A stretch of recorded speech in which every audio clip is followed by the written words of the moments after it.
Hi, Eric. Hi, Cheryl. I just want to give you an official congratulations from all of Silver Lake that I know. Anyway, we're so proud of you and so happy that you won the election for mayor. Thank you so much. So today is Thursday, June 6th. Could you give us your birth date and place of birth?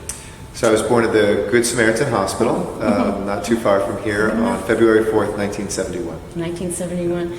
And you were mainly raised in the Valley? The Valley, yeah. I lived about a year in Sherman Oaks and then 16 years in Encino, a year in Brentwood, then went away for school, and when I came back from school, came here to Silver Lake.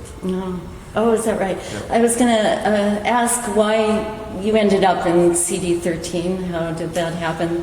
Well, in 1997, I came back after 4 or 5 years in New York and then about 4.5 years in England. And I brought home to Los Angeles with me my future wife, Amy Wakeland, who I met as a graduate student in England. And she got a job in the City of Industry, working for the county, doing in the county's welfare department. And my parents lived on the west side still. And so we were looking, well, what's a space somewhere between there and her job? I was teaching at USC at the time. And, you know, I'd only been to Silver Lake maybe a handful of times growing up. And Silver Lake, Los Feliz area. But we just had a good feeling about it. We started looking around. It was affordable for us at the time. And it seemed to just have great geography, diversity, and topography. And we loved the look, the feel, the people. And so in 1998, we bought our first house on Rotary Drive and moved into Silver Lake. I see. And then you lived in Echo Park for a while too, right? Yeah, we lived so about 2.5 years we lived here in Silver Lake, and then we moved to Echo Park where we lived for 10 years, and then we moved 10.5 years. Then we moved we're equidistant on the 2 freeway. We were probably about 6 blocks to the east before, and now we're about 4 or 5 blocks to the west of the 2 freeway. So we've been in the same area, as the crow flies for the last 15 years now. Yeah, great. At a certain point you decided to run for the city council, and that was during the time that you were teaching, I guess. Yeah. And what prompted you to make that decision? It's funny, Jackie Goldberg's chief of staff, Jackie Goldberg left office because she became a state assembly member, and so the seat was vacant. And Sharon DeLugich and I were friends through a Rockefeller Foundation fellowship that we had both done. And she told me, hey, you should really think about running for city council. Now, I'm sure she told like a dozen people that. It wasn't just me. But like most things in life, I kind of asked myself, if I don't do this, will I regret it? And I didn't think about running for office, at least not that early in my life. And I was looking at human rights work and international diplomacy and nonprofit work. I thought that I'd continue teaching and maybe doing that for many, many years. But I realized here I was in the classroom teaching human rights, teaching political science, and I was like, maybe I should go from the abstract to the concrete. But truth be told, I didn't expect I'd win it all. I really thought, well, there's no kind of young voice. There's a lot of new people who are moving into the area, and really fell in love with the place. And I thought I could add some things to whomever won. And then, lo and behold, it was me. So suddenly I had to do it. Yeah, I remember personally, I had never heard of you, I guess. And I heard you, I think it was a debate or a speech that you gave, and I was immediely impressed and mobilized a lot of people to vote for you. So we were great. Couldn't have done it without Cheryl Revkin. I'm happy to have contributed, really. Thank you. So did you have a kind of a vision for what you wanted to accomplish in CD13 when you came in?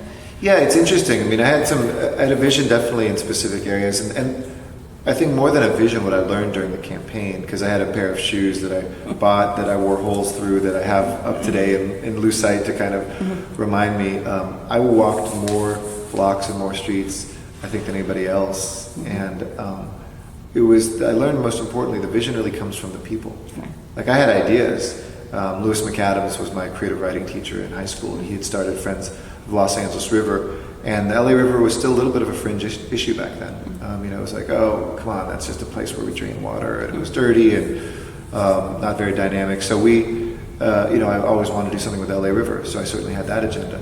But things like this library, I mean, when I was out there, all the Silver Lakers were saying, well, we were promised a library too, it was going to be Echo Park or us. They pretended that the Edendale branch is for both of us, but we demand a library. So some of those things were just what I heard along the way. So, the first year I came in, there was some money left over from the library bond. I jumped on it so I could build this library here. My wife, Amy, had served on back then, the Committee to Save Silver Lakes Reservoirs, so the master plan about what to do around the reservoir was something we were both deeply enmeshed in. So I think it was a combination of, yes, I had a vision of more social justice, good things for the environment, build more parks, but most of it really came from the conversations that I had with people as a candidate. Right.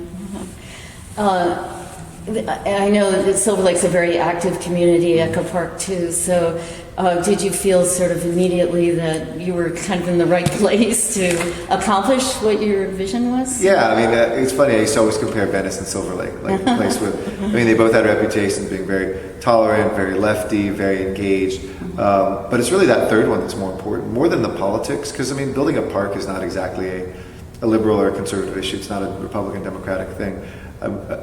You have a lot of volunteers, a lot of people want to engage, but you had a Chamber of Commerce, right, which traditionally would have been conservative, but you're hardly conservative. What I learned was local politics really are about projects and getting things done.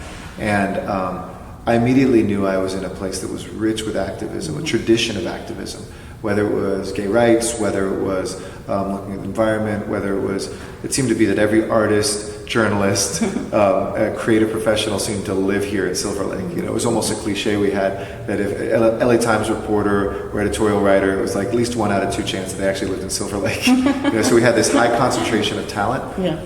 But when you looked at the neighborhood itself, while it had some amazing institutions, it was more like a pocket here, a pocket there, and these big stretches of really untapped main streets that I wanted to help revitalize, of green spaces or open spaces locked behind fences or in abandoned lots instead of lush green parks. And that became the work that I did, and it was great to have this army of activists here. Do you have, I guess one project that you would say is your finest accomplishment or the thing you feel the best about overall? Or certainly we get a lot of attention down at Sunset Junction, which has always been pretty dynamic, but we definitely elevated it to the next level, Triangle Park and the Farmers Market. Yeah. But I wouldn't pick that. I'd actually pick where we are right now. And if I could put two things together, because it's basically 3 square blocks, I would take a restaurant and wine store, library, and meadow. Because what happened is, this lot that where we're sitting right now used to be, Christmas tree lot. It was a auto body shop and an abandoned empty lot for many years. There was another abandoned lot that was also kind of a Christmas tree lot across the street. There's some housing that came in there. We were able to build this library, saying yes to a wine store, which is a lot tougher than it sounds, because people are like, oh, it's going to be a bar, or it's going to be loud people and alcohol. We've all had experiences, living near a bar or something that's not well run, and so I understood those fears, but we still helped them open, and a little Vietnamese great restaurant, together with this park now and the walk path that was in the meadow. This has become this really dynamic hub. Almost out of nothing, we created something. And I always point to people that it's not about landing a big business necessarily. It literally can be a wine store, a park, and maybe the government play the role in this library, which I love because it looks like the architecture that, when we got this, I told the architect, not going to micromanage you, but do something that's Neutra-esque, because we have the Neutra Studios just down the block. We've got Neutra Place right here. Do something that is modern, but also evokes our history. Great. I kind of, at night, I look at it and I think it's like the Emerald City, the lights outside. And I guess you've chosen to live near here, too. Yeah, I live 3 blocks away. Right, and raise your family here, for the time being. So that's nice. So were there any dilemmas that you encountered during your time in office with the community, or problems that you didn't anticipate maybe? Yeah, what was interesting for me is Silver Lake, while prides itself on being a very open and liberal community, sometimes there was as much NIMBYism, like not in my backyard, sentiment along things that I guess, surprised me. You know, I got a lot of I'm liberal but ... emails. And I was well prepared though. I mean, Jackie Goldberg told me the most important lesson, or one of the most important lessons I learned in politics, which is that you can't dismiss people's fear. You can't just caricature them as like, oh, that's just somebody who's a bad person who doesn't believe in kids or the homeless or whatever the issue is. You have to actually address people's fear, work through it. You might not always convince them in the end, but at least they hear that they're being heard and they feel that they're being heard. So I'll give you a few quick examples. When we, for instance, in the south part of Silver Lake, when Gateways was coming to do a transitional housing project for folks that had substance abuse issues or mental health issues, you know, if we don't do these things in our neighborhoods, we'll never get people off the street, we'll never help them get rid of the demons, but nobody wants it next to them. And I can understand that. Because like, is this going to be somebody who's going to do something criminal? Is it going to be difficult? So you have to work through that. Up at Sunset, when we did permanent housing for formerly homeless individuals across from Los Globos, that was another one where I got these hate emails of like, I'll never vote for you again if you do this. Why would you put this here? And I, at the time, I was living in Echo Park, where there's a much larger residential transition project that's been there for decades. And I say, I do live a couple blocks from one of these. If it's well managed, you don't even know it's there. And in fact, the decision isn't whether we're bringing these people into the community, it's whether we're keeping them on the street or taking them off the street.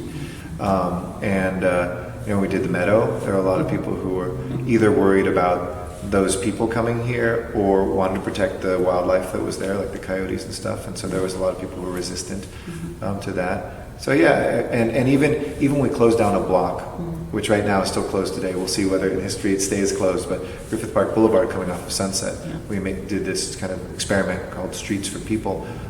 People are like, this is going to be terrible, you're making me go another block to turn right to get onto Griffith Park Boulevard, how can you do this? This city is for cars. And you know, part of life is failing forward. I mean, some of those things Jackie did before I got here, I inherited, used to be 2 lanes on Silver Lake Boulevard going south. You know, now it's a bike lane. You don't see a ton of bikes, but there's more and more people biking, and maybe it helps it not be such a cut through for everybody. Down here, people used to cut to go on when I'm blanking on the street over Duane, you know, to get on Silver Lake Boulevard, and then folks were seeing cars literally idling 10, 15 long, and in that residential area. Yeah, in that residential area. So now you can't turn on to Silver Lake Boulevard. And that was a tough, I mean, that took a couple of years. So there's always, you know, the small things take a lot of work, and sometimes the big things are easier than you expect. Yeah, exactly.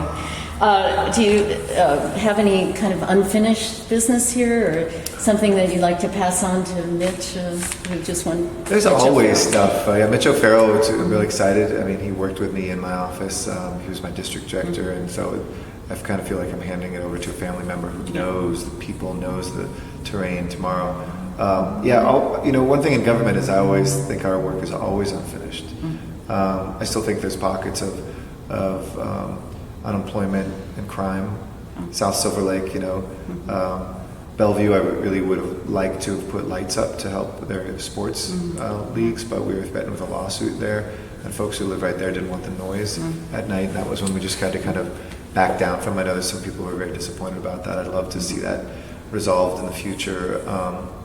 You know, public transportation, I think, I mean, the biggest thing for me is a dash line in Silver Lake, which so many of us have fought for. They're very expensive, but now maybe that I'm on Metro Board, I can help work with Mitch and others and see, can we figure out a way to take Metro dollars and get smaller buses that circulate through our community? Because this is challenging terrain. If you're a senior, if you have a disability, and you don't have your own car, I mean, it's tough to get to the store. And I'd love to see people be able to go, you know, without having to get into their car to do things. And then there's a few stretches where I'd like to see, but I think it's naturally happening, where more stores are filling in some of the vacant storefronts. We've got really great corridors. You know, Rowena can still use help, but still a lot of auto body places and things like that. But that's outside our district, but we can still work on it. So I guess you were like in your early 30s when you came into CB 13, and this is 10, 11 years later. Yep. How do you feel that personally that you've changed, and what do you think that you can carry forward from this process and experience here to the mayor's office? Well, I've grown up in being the representative of CD13. I'm simultaneously more idealistic than I was, and I was pretty idealistic back then. And it's just a stronger idealism because it's rooted in seeing real things change and knowing that I played a small role together with many other people in making that happen. And sometimes a catalytic role, you can actually be that decider that moves something forward or not. But I'm also more realistic. It's funny that I can say I'm both more idealistic and more realistic. Like, I live more comfortably with criticism, and I live more comfortably with the public aspect of all of this.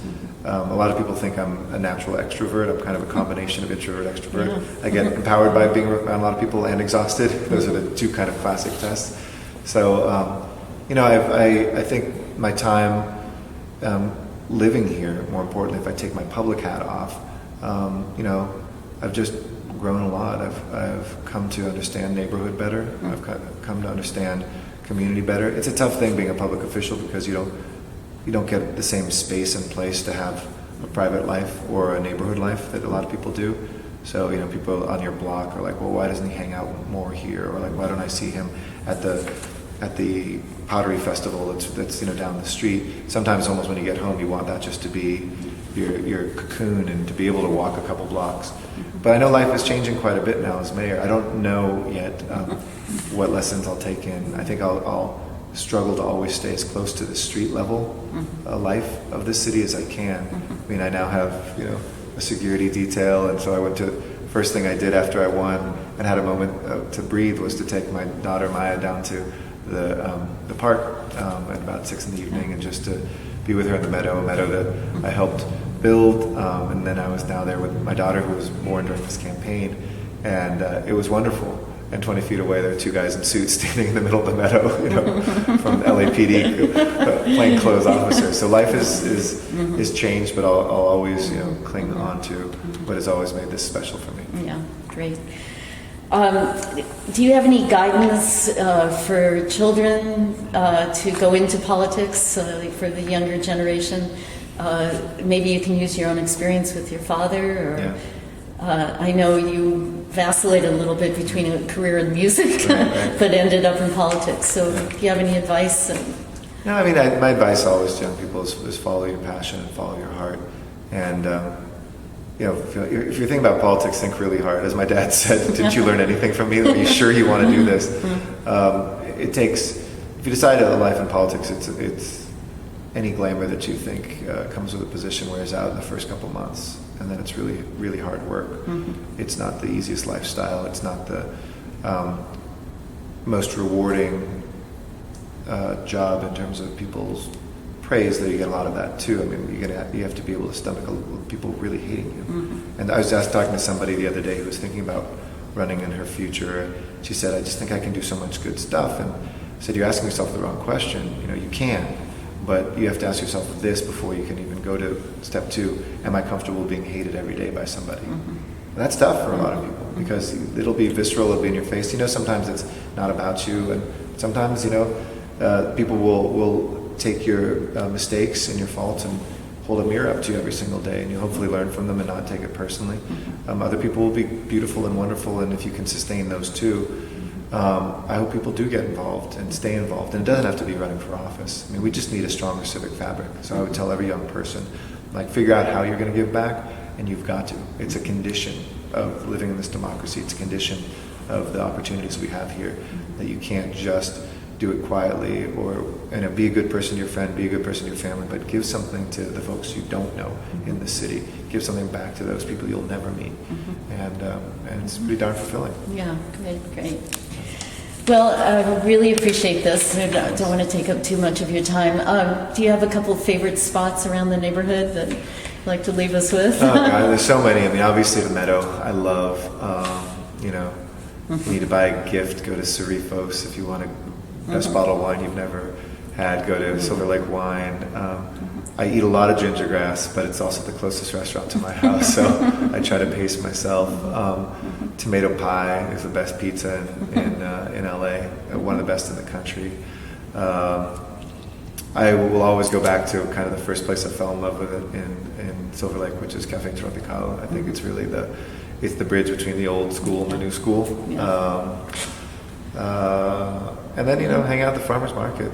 It's the best place to see Silver Lake, just kind of go by, and not to leave out our brothers and sisters south of Sunset, because go hang out in Bellevue Park, and if you have a kid, put them in Hilltop. It's a great little hidden gem of a school in the middle of Silver Lake, and you cannot miss this library. You have to come to this library. Right, So right, great. there's my top 10. So Okay, that's great. Well, thank you, Eric, and we wish you the very best of luck Thank as you. mayor. We're so excited. I know LA's going to be even better. You and I love LA Yes, a lot, we and do. I just feel that from you, that you're raring to go. and no matter what happens, if they take me out of Silver Lake, they'll never take Silver Lake out of me. Great. Okay. Great. Absolutely. Thanks so much. Appreciate it. Okay. Thank you.